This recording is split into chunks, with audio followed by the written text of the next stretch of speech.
ആദ്യം ഒരു കാര്യം പറയുകയാണ്, ബിഗ് ബോസ് സൈഡിൽ നിന്നും ഞെട്ടിക്കുന്ന ഒരു വോയിസ് ക്ലിപ്പ് ലീക്കായിട്ടുണ്ട്. അത് ഞാൻ പ്ലേ ചെയ്യാം. അതിനുശേഷം 2-3 വീഡിയോ ക്ലിപ്പ് ഉണ്ട്, ഞെട്ടലേറിയ വീഡിയോ ക്ലിപ്പാണ്, അതും ഞാൻ പ്ലേ ചെയ്യാം. ഒരു കാര്യം പറയുകയാണ് പൊന്നാര മക്കളെ, ആരാണ് പുറത്തായത് അങ്ങനെയൊക്കെ വാർത്ത കൊടുത്തു കഴിഞ്ഞാൽ ഏഷ്യനെറ്റ് ഞങ്ങൾക്കെതിരെ കേസ് കൊടുക്കുമെന്നാണ് ഏഷ്യനെറ്റ് പറയുന്നത്. ഞാനൊരു കാര്യം പറയട്ടെ, ഞങ്ങൾ ആരെയും കൊന്നിട്ടും കട്ടിട്ടും ഒന്നുമല്ലല്ലോ ജീവിക്കുന്നത്. ചെറിയ ഇൻഫർമേഷൻ ഞങ്ങൾക്ക് കിട്ടുന്നു, അത് നിങ്ങളിലേക്ക് ഷെയർ ചെയ്യുന്നു. ഏഷ്യനെറ്റ് ഒരു കാര്യം മനസ്സിലാക്കണം, ബിഗ് ബോസിൽ 350 പേരുണ്ടല്ലോ അവിടെ പണിയെടുക്കാനായിട്ട്. അപ്പോൾ അവരോട് പറയണം, നിങ്ങൾ ആരും ഒരു വിവരം പോലും ലീക്ക് ചെയ്യരുത് എന്ന്. അവർ ലീക്ക് ചെയ്യുന്നത് കൊണ്ടാണ് ഞങ്ങൾക്ക് കിട്ടുന്നത്. അപ്പോൾ എൻ്റെ പൊന്നാര പ്രേക്ഷകരോട് ഒരു കാര്യം ഞാൻ പറയുകയാണ്, ഇത്തരത്തിലുള്ള വാർത്ത ഞാൻ കൊണ്ടുവരുന്നത് കൊണ്ട് ഒന്ന് എന്നെ സബ്സ്ക്രൈബ് ചെയ്യണം, ഓക്കെ? അപ്പോൾ നമുക്ക് സ്റ്റെപ്പ് ബൈ സ്റ്റെപ്പായി തുടങ്ങാം. ആദ്യം ലാലേട്ടൻ അനുമോളോട് ചോദിച്ച ചില ചോദ്യങ്ങളുണ്ട്. ഒരു വീഡിയോ ക്ലിപ്പ് നിങ്ങൾ ജസ്റ്റ് കാണണം, അപ്പോൾ നിങ്ങൾക്ക് ചെറിയൊരു ഐഡിയ കിട്ടും, ഓക്കെ? അതായത് ഇവിടെ 8 പേരേ ഉള്ളൂ. 8 പേർക്ക് എത്ര നാഴി അരി കിട്ടും എന്നുള്ളത് ഇവിടെ എല്ലാവർക്കും അറിയാവുന്നതാണ്. ഫ്രിഡ്ജിനകത്ത് ഇത് റേഷൻ വെറുതെ കിട്ടുമെന്ന് പറഞ്ഞിട്ട് ഇവർ പറയുന്നുണ്ട് റേഷൻ ഒരുപാടുണ്ടല്ലോ, അതുകൊണ്ട് ഉണ്ടാക്കി കളയാന്നുള്ള രീതിയിൽ സംസാരിച്ചിട്ടുണ്ട്. എന്റെ ഒരു സംശയം, ബാക്കി ചോറ് എങ്ങനെ വന്ന് നോക്കിയിട്ടല്ലേ അരിയിട്ടത്?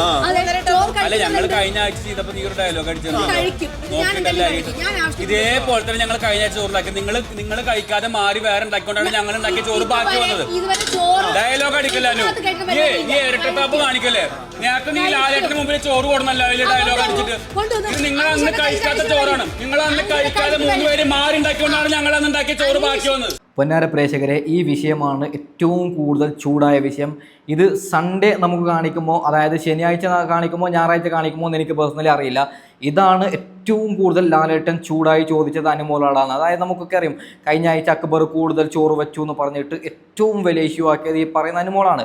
അപ്പോൾ അനുമോളെ, നീ സ്വയം നന്നാവാതെ എന്തിനാണ് മറ്റുള്ളവരെ നന്നാക്കുന്നത് എന്നാണ് ലാലേട്ടൻ ചോദിച്ചത്. ഫയർ ആയിട്ടാണ് ലാലേട്ടൻ ചോദിച്ചത്. വലിയ വിവാദമാണ് മക്കളെ. ഞാൻ ഇന്ന് ഇൻസ്റ്റഗ്രാം സ്ക്രോൾ ചെയ്യുമ്പോൾ ഒരു വീഡിയോ ക്ലിപ്പ് കണ്ട്, സത്യം പറഞ്ഞാൽ എനിക്ക് ആ ഒരു വീഡിയോ കാണുമ്പോൾ വല്ലാത്തൊരു സങ്കടമാണ് തോന്നിയത്. നിങ്ങൾ ആ ഒരു വീഡിയോ ക്ലിപ്പ് കാണണം. അതിനുശേഷം ബിഗ് ബോസ് സൈഡിൽ നിന്ന് വന്ന ഞെട്ടലേറിയ വോയിസ് ക്ലിപ്പ് വെക്കാം. എവിക്ഷന്റെ കാര്യം നമുക്ക് ചർച്ച ചെയ്യാം. ഇപ്പം 88 ദിവസമായി ബിഗ് ബോസ്. എല്ലാവരും പറയുന്നുണ്ടാവും ഞാൻ ബിഹാറിന്റെ ബലത്തിലായിരിക്കും ഞാൻ ഇവിടെ നിൽക്കുന്നത്. അതായത് എനിക്കിവിടെ നിൽക്കാതെ യോഗ്യതയുണ്ട് ബിഗ് ബോസ് തോന്നിയിട്ടുണ്ട്. അതിന് അർഹതയുള്ളത് കൊണ്ടാണ് അനുമോൾ ഇപ്പോൾ ഇവിടെ ഇരിക്കുന്നത്. അത് തീരുമാനിക്കുന്നത് പ്രേക്ഷകരാണ്, അവരുടെ വോട്ടിങ്ങിലൂടെയാണ്.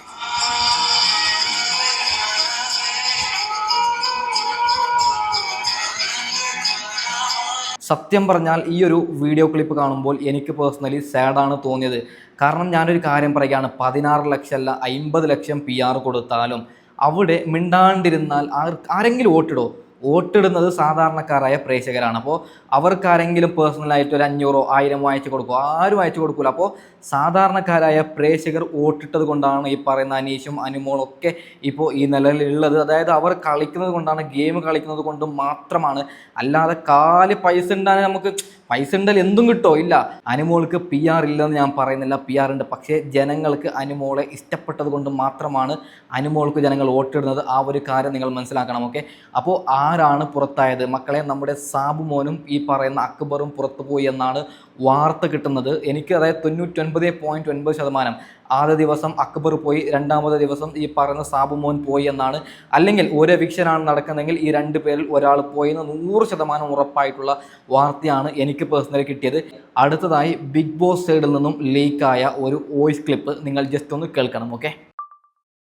നമ്മൾ ഈ ആഴ്ച കുറെ നാളത്തെ ശേഷമാണ് നമ്മൾ ഈ ആഴ്ച വരുന്നത്. അപ്പം ഈ ആഴ്ച എനിക്ക് പറയാൻ പോകുന്നത് ഈ ആഴ്ച എവിക്ഷൻ ഡേറ്റ്സ് ബാക്കി ഇന്ന് നടന്ന കാര്യങ്ങളൊക്കെയാണ്. അപ്പൊ നമ്മൾ നേരിട്ട് എവിക്ഷൻ ഡേറ്റ്സിലേക്ക് നോക്കുക. 1-ാം സ്ഥാനം അനീഷ്, തുടർച്ചയായിട്ട് വീക്ക് ഫുൾ തന്നെ 1-ാം സ്ഥാനം അനീഷിന്റെ കയ്യിലായിരുന്നു. അനീഷ് അത് ഭദ്രമായിട്ട് തന്നെ സൂക്ഷിച്ചു വെച്ചിട്ടുണ്ട്. ബിഗ് ബോസ് അകത്താണെങ്കിലും പുറത്താണെങ്കിലും അനീഷിന്റെ പെർഫോമൻസ് അതിഗംഭീരമായിട്ട് പോകുന്നു. അതുപോലെ തന്നെ പുതിയ കോംബോ പാർട്ണറായി അനുമോളുണ്ടല്ലോ അനീഷിന്റെ കൂടെ. അതുപോലെ തന്നെ അനുമോള് 2-ാം സ്ഥാനത്ത് തന്നെയാണ്. എതിരാളികളൊന്നുമില്ലാതെ ഇവർ 2 പേരും കുതിച്ച് ഉയർന്നുകൊണ്ടിരിക്കുകയാണ്. അതുപോലെ തന്നെ അനുമോളുടെ അറ്റാക്കേഴ്സ് അടിച്ചു വിരിഞ്ഞതായിട്ട് നിങ്ങളെല്ലാവരും അറിഞ്ഞാണ് ഇത്. അപ്പോൾ അതിനെപ്പറ്റി നമ്മൾ ചെറിയ ഡിസ്കസ് ചെയ്യുന്നുണ്ട്. അപ്പം 3-ാം സ്ഥാനത്തേക്ക് വരുമ്പോൾ ഷാനവാസാണ്. ഷാനവാസിന്റെ 3-ാം സ്ഥാനം ഷാനവാസ് ഭദ്രമായിട്ട് തന്നെ സൂക്ഷിച്ചു വെച്ചിട്ടുണ്ട്. ഓൾമോസ്റ്റ് കഴിഞ്ഞ ദിവസത്തെ ഇഷ്യൂസിനൊക്കെ ശേഷം ഷാനവാസ് ഒന്ന് ആക്റ്റീവാണ് വീടിനുള്ളിൽ. അതുപോലെ തന്നെ അത്യാവശ്യം ടാസ്കുകളെല്ലാം തന്നെ ഷാനവാസ് ചെയ്യുന്നുണ്ട്. That's impressing. പിന്നെ അത്യാവശ്യം എല്ലാം നല്ല പെർഫോമൻസ് ഉണ്ട്. 4-ാം സ്ഥാനം ആദിലാണ്. കാര്യമായിട്ട് എന്തെങ്കിലും ഹൗസ് ചെയ്യുന്നുണ്ടെന്ന് ചോദിച്ചിട്ടുണ്ടെങ്കിൽ എനിക്കറിയത്തില്ല. ബട്ട് അതിലേക്ക് 4 സ്ഥാനമുണ്ട്, മിക്കവാറും 100 വോട്ടും കൂടെ അതിലേക്ക് കിട്ടുന്നുണ്ട്. അതാണ് അവർക്ക് 2 ഡിയാച്ചുകളിൽ വലിയ വലിയ വോട്ടുകളുണ്ട് നമ്മൾ കാണുന്നത്. അടുത്ത വീക്ക് അറിയാം ഇവരുടെ മേസിക്കുള്ള വോട്ടുകളുടെ ക്ലാരിറ്റിയൊക്കെ നമുക്ക് കറക്റ്റ് അടുത്ത വീക്ക് അറിയാൻ പറ്റും. പിന്നെ അടുത്ത അക്ബറാണ്. അക്ബർ ക്ലാസിക് പെർഫോമൻസ് ആയിരുന്നു. ടാസ്കിനകത്ത് അതിഗംഭീരമായിട്ട് അക്ബറാണ് പെർഫോം ചെയ്തത്. My personal opinion was Akbar plus deserving 3.5 lakhs. Or അത് ഒട്ടും ഡിസർവ് ചെയ്യുന്ന ഗെയിം ഫുൾ അക്ബറാണ്. ഗെയിം പ്ലാൻ ക്രിയേറ്റ് ചെയ്തത് അക്ബർ, ഗെയിം കളിച്ചത് അക്ബർ, ഗെയിമിനകത്തെ ഫുൾ മൂമെന്റ്സ് അക്ബറിന്റെ ആയിരുന്നു.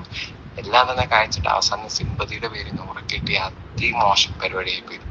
കണ്ടസ്റ്റൻസ് കാണിച്ച തരമായി. പിന്നെ സാബുവാനാണ്. സാബുവാൻ ബിഗ് ബോസ് വന്ന പിന്നെ ആദ്യമായിട്ടാണ് ഡേഞ്ചർ സോണിൽ കിടക്കുന്നത്. സാബുവാൻ ആണ് ഡേഞ്ചർ സോണിൽ കിടക്കുന്ന ഒരു വ്യക്തി. ഏറ്റവും കൂടുതൽ ഡേഞ്ചർ സാബുവാൻ ആണോ എന്ന് ചോദിച്ചിട്ടുണ്ടെങ്കിൽ അത് തന്നെ പറഞ്ഞു. അത് കാരണം നിവിനാണ് അധികം ഡേഞ്ചർ ആയിട്ട് കിടക്കുന്നത്. സാബുവിന് അത്യാവശ്യം നല്ല പെർഫോമൻസ് ആണ് വീക്കിൽ കാഴ്ചവെക്കുന്നത്. പിന്നെ നിവിൻ ആക്ച്വലി ഡേഞ്ചർ സോണിലാണ്. ഈ വീക്ക് ചിലപ്പോൾ പോയേക്കാം. ബട്ട് നെവിൻ ആ മണി ബോക്സ് ചാലഞ്ച് വിചാരിച്ച് പഴയതുപോലെ ആണെങ്കിൽ നെവിനെ ഇത് അഫക്റ്റ് പോലെ, പക്ഷെ പുതിയതുപോലെ എല്ലാവർക്കും വിൻ ചെയ്യുന്ന അവസ്ഥയിൽ നെവിന് ഏറ്റവും കിട്ടിയ പണി തന്നെയായി പോയത്. കാരണം ഒന്നും എടുക്കാൻ പറ്റില്ല, 0 rupees. പട്ടാക്കൽസ് അടിച്ച് പിരിഞ്ഞിട്ടില്ല. കഴിഞ്ഞ മുമ്പത്തെ ആഴ്ച അനിമോൾ നൂറ കാണിച്ച എന്തൊക്കെ വൃത്തികളാണ് അത് തന്നെയാണ് ഇപ്പൊ അനിമോൾ കാണിച്ചിരിക്കുന്നത്. നൂറ പാത്രം കഴിക്കാതെ പോകുന്നു ഇപ്പൊ അനിമോൾ ചെയ്യുന്നത്. അന്നത്തെ നൂറ കിടന്ന് അനിമോളിനെ കുറ്റം പറയുന്നു. ആക്ച്വലി നൂറ ചെയ്ത് തന്നെയാണ് അനിമോൾ ചെയ്യുന്നുള്ളൂ. എന്നിട്ട് നൂറ അനിമോളിനെ എന്താ ാണ് കുറ്റപ്പെടുത്തുന്നത് മാത്രമേ എനിക്ക് മനസ്സിലാകുന്നില്ല. അവരുടെ ഫൈനലിന് ആദില നൂറയാണ് ആദില ആൻഡ് അനിമോളാണ് ആദ്യം ഇഷ്യൂ ഉണ്ടായത്. ഇതിനകത്തേക്ക് വലിഞ്ഞാലും നൂറ് ഇഷ്യൂ ഉണ്ടാക്കി. പിന്നെ ഇതിലെ നൂറ് അതിന് സിമ്പതി കാർഡ് ഇറക്കണം.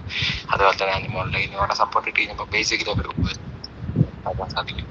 പിന്നെ അക്ബർ അടിപൊളിയായിട്ട് എല്ലാം മണി ബോക്സിൽ ഏറ്റവും നല്ലത് പെർഫോം ചെയ്തത് അക്ബറാണ്. കഴിഞ്ഞ ദിവസത്തെ മിണ്ടുന്നൊരു ടാസ്ക്കാണ് അക്ബർ അധികം. വോയിസ് ക്ലിപ്പ് വലിയ ക്ലിയർ ഇല്ല. പുള്ളി യാത്ര ചെയ്യുമ്പോൾ ഇട്ട വോയിസ് ആണെന്നാണ് എനിക്ക് പേഴ്സണലി തോന്നുന്നത്. അതായത് ഇതിൽ പറയുന്നത് ആരാണ് വോട്ടിങ്ങിൽ 1ാം സ്ഥാനത്ത് അനീഷ് എന്നാണ് പറയുന്നത്. നേരിയ വ്യത്യാസത്തിൽ 2ാം സ്ഥാനത്ത് അനുമോളുണ്ട്. അങ്ങനെയൊക്കെ കാര്യങ്ങളാണ് പറയുന്നത്. ഇവരുടെ റിസൾട്ട് പ്രകാരം, അതായത് ഇത് എത്രമാത്രം ശരിയെന്ന് എനിക്കറിയില്ല, ഇവരുടെ റിസൾട്ട് പ്രകാരം അക്ബർ അല്ല പുറത്തു പോകുന്നത്. പക്ഷേ എനിക്ക് കിട്ടുന്ന ഇൻഫർമേഷനിൽ അക്ബറും ഈ പറയുന്ന സാബു മോനും പുറത്തായി എന്നാണ് എനിക്ക് പേഴ്സണലി കിട്ടുന്ന ഇൻഫർമേഷൻ. ഓക്കെ, കൂടുതൽ എന്തെങ്കിലും അപ്ഡേറ്റ് കിട്ടുകയാണെങ്കിൽ അടുത്ത വീഡിയോയുമായി വരാം. Okay, by.